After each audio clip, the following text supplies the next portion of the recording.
estaba buscando personas desaparecidas cuando empecé esta investigación.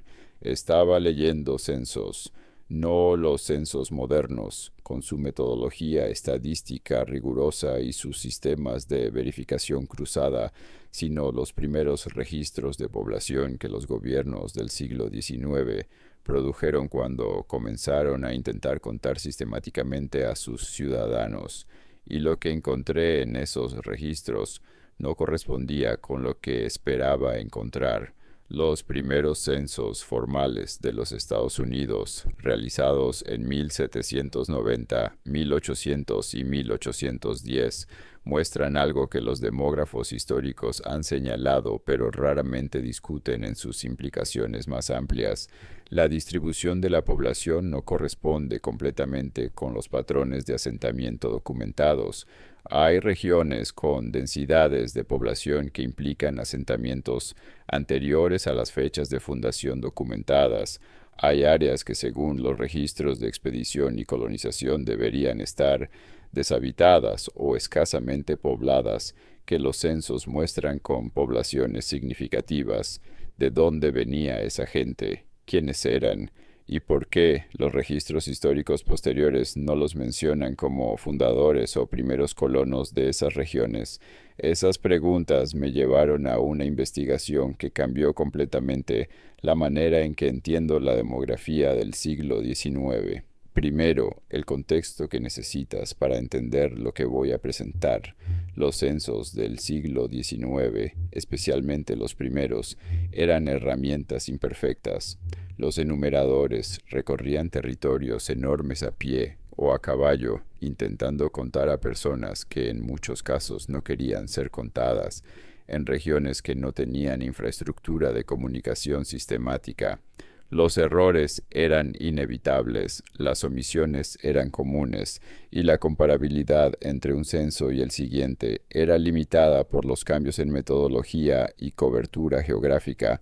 Todo eso es cierto, y la narrativa oficial usa esas limitaciones para explicar las inconsistencias que los demógrafos encuentran cuando examinan los registros con atención, pero hay inconsistencias que van más allá de lo que los errores de enumeración pueden explicar, inconsistencias que, cuando las examinas en conjunto, sugieren no errores de conteo, sino omisiones deliberadas, no personas que los enumeradores no pudieron encontrar, sino personas que alguien decidió que no debían ser contadas. ¿Por qué omitir personas de un censo? La respuesta obvia es que esas personas no encajaban en la narrativa que el censo estaba construyendo, que su existencia contradecía algo que los autores de esa narrativa querían establecer. ¿Qué contradecían? Que las ciudades en que vivían habían sido fundadas recientemente, que los edificios en que habitaban habían sido construidos por los colonos que los estaban contando, que no había nadie antes. Déjame ser más específico, porque los números importan. En el primer censo formal de los Estados Unidos de 1790, la población total era de aproximadamente 3,9 millones de personas. De esos, aproximadamente 700,000 eran esclavizados de origen africano, cuyo estatus y localización estaban documentados de manera relativamente detallada por razones económicas. El resto, aproximadamente 3,2 millones, eran ciudadanos libres. Para 1800, ese número había crecido a 5,3 millones, un crecimiento de aproximadamente 1,4 millones en 10 años. Con una tasa de natalidad del periodo y los niveles de inmigración documentados, ese crecimiento es plausible, pero está en el límite superior de lo que los demógrafos consideran probable. Para 1810, la población era de 7,2 millones, otro crecimiento de 1,9 millones en 10 años, nuevamente plausible, nuevamente en el límite superior, pero aquí está el problema. Los registros de inmigración documentada para ese periodo no corresponden con las tasas de crecimiento que los censos muestran. Los barcos que llegaban, los puertos que los procesaban, los registros de llegada que las autoridades portuarias mantenían, todo eso suma considerablemente menos personas de las que serían necesarias para explicar el crecimiento de población que los censos documentan. ¿De dónde venía el exceso de población? La explicación oficial habla de subregistro en los datos de inmigración, de personas que llegaban por rutas no oficiales, de una tasa de natalidad que podría haber sido más alta de lo que otras fuentes sugieren. Todas esas explicaciones son posibles individualmente, pero en conjunto el déficit entre la inmigración documentada y el crecimiento de población observado es demasiado grande para ser explicado completamente por errores de registro, a menos que hubiera personas que ya estaban ahí, personas que no llegaron en barcos porque no venían de ningún otro lugar, personas que fueron gradualmente incorporadas a los registros oficiales como si fueran nuevos colonos cuando en realidad eran los habitantes de una civilización anterior que el reset del siglo XVIII había dejado sin identidad oficial, sin documentación, sin historia reconocida. Ahora necesito llevarte a Europa, porque el patrón no es solo americano. Los primeros registros de población sistemáticos de Rusia, producidos bajo Pedro el Grande a principios del siglo XVIII y continuados por sus sucesores, muestran algo que los historiadores rusos han debatido durante generaciones: la distribución de la población en los territorios que los mapas de la época llamaban Tartaria no corresponde con lo que esperaríamos si esos territorios hubieran sido escasamente poblados antes de la expansión rusa. Los registros de las primeras expediciones rusas al este de los Urales, las expediciones de Bering y sus contemporáneos, describen territorios con infraestructura y con signos de población que no corresponden con territorios salvajes, caminos, edificios, sistemas de irrigación, evidencia de agricultura organizada en territorios que la narrativa oficial describe como habitados principalmente por pueblos nómadas sin arquitectura permanente. ¿De dónde venía esa infraestructura?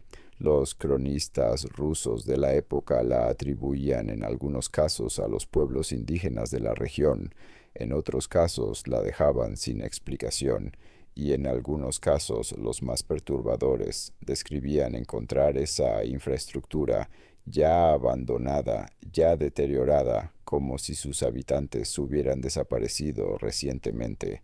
Cuando desaparecieron esos habitantes, los registros no lo dicen directamente, pero las fechas de las expediciones que encontraron infraestructura abandonada se concentran en el periodo entre 1720 y 1780, el mismo periodo en que Tartaria comenzaba a desaparecer de los mapas. Hay algo más que necesito contarte, algo sobre los orfanatos. En el siglo XIX, específicamente en el periodo entre 1840 y 1880, hubo en los Estados Unidos y en varios países europeos una extraordinaria proliferación de instituciones para niños sin familia documentada, no solo orfanatos en el sentido de instituciones para hijos de padres fallecidos, sino instituciones para niños que no podían dar cuenta de su origen, que no tenían documentos, que no sabían de dónde venían o cuyos padres habían desaparecido sin dejar rastro. El número de esos niños, documentado en los registros de las instituciones que los alojaban, es extraordinariamente alto para el período, mucho más alto de lo que las tasas de mortalidad adulta del período podrían explicar. Muchos más niños huérfanos de lo que las guerras, las epidemias y los accidentes documentados podrían haber producido. ¿De dónde venían esos niños? La explicación oficial habla de los efectos de la industrialización, de familias campesinas desplazadas por el cambio económico, de epidemias locales que eliminaban a los adultos de comunidades pequeñas. Todas esas explicaciones contribuyen, pero los números son demasiado altos para ser explicados completamente por esas causas. La hipótesis alternativa es más perturbadora, que muchos de esos niños eran los hijos de la población de Tartaria, los supervivientes del reset que habían perdido a sus familias en el evento catastrófico, los que quedaron sin documentación, sin historia oficial, sin identidad reconocida por el nuevo orden que estaba estableciéndose en las décadas posteriores al colapso. ¿Puede probarse esa hipótesis? No directamente. Los registros de los orfanatos del siglo XIX son incompletos. Muchos han sido destruidos y los que sobreviven raramente documentan el origen de los niños con suficiente detalle para rastrear sus comunidades de procedencia.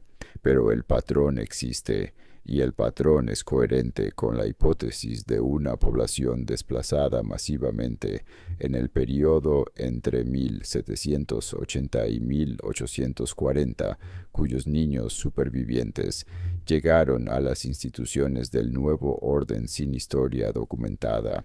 Ahora quiero conectar todo esto con algo que ya hemos discutido en este canal, los edificios. Si los edificios que las ciudades del siglo XIX heredaron de la civilización anterior eran demasiado grandes para la población que los habitaba inicialmente, ¿qué nos dice eso sobre el tamaño de la población original? Si los edificios fueron diseñados para una población de cientos de miles y los nuevos colonos eran decenas de miles, la diferencia nos da una idea de cuántas personas desaparecieron. Las ciudades del mundo antiguo se diseñaban para sus habitantes, los edificios de gobierno, los mercados, los sistemas de transporte, todo se escalaba a la población real. Si los edificios que encontramos en ciudades del siglo XIX están sobredimensionados para las poblaciones de esas ciudades, eso implica que fueron construidos para una población mayor.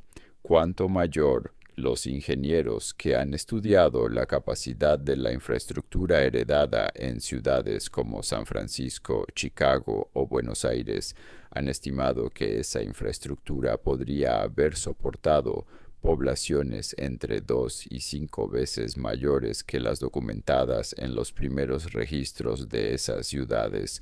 Esa diferencia, multiplicada por el número de ciudades que heredaron infraestructura de la civilización anterior, da un número extraordinario, decenas de millones de personas que habitaban esas ciudades antes del reset y que no aparecen en los registros históricos posteriores. ¿Dónde están esas personas?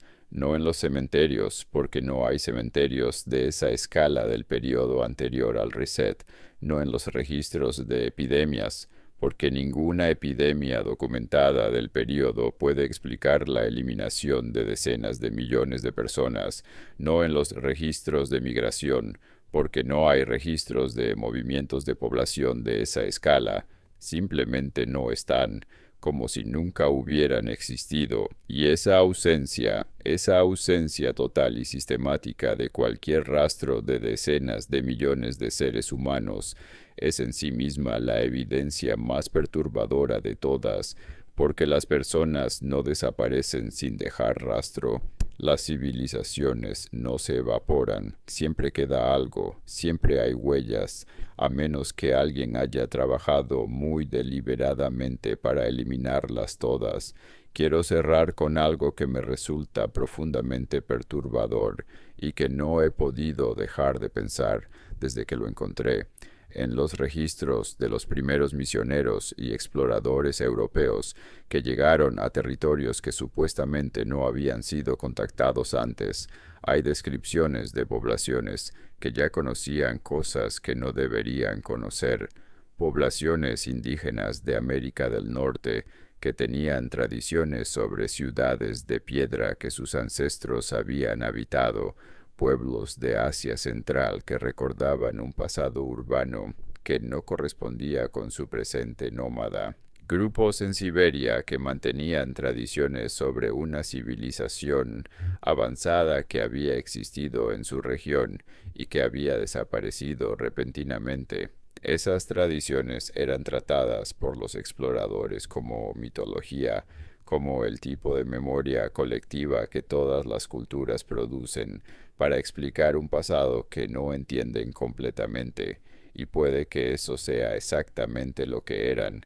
pero también puede que fueran algo más, el recuerdo de una realidad que esas poblaciones habían vivido, el testimonio de personas que habían sido parte de la civilización de Tartaria, que habían sobrevivido a su colapso y que transmitían de generación en generación la memoria de lo que habían perdido, una memoria que persistía a pesar de todos los esfuerzos por borrarla, una memoria que ningún decreto, ningún mapa redibujado, ninguna enciclopedia reescrita podía eliminar completamente, porque vivía en las personas mismas.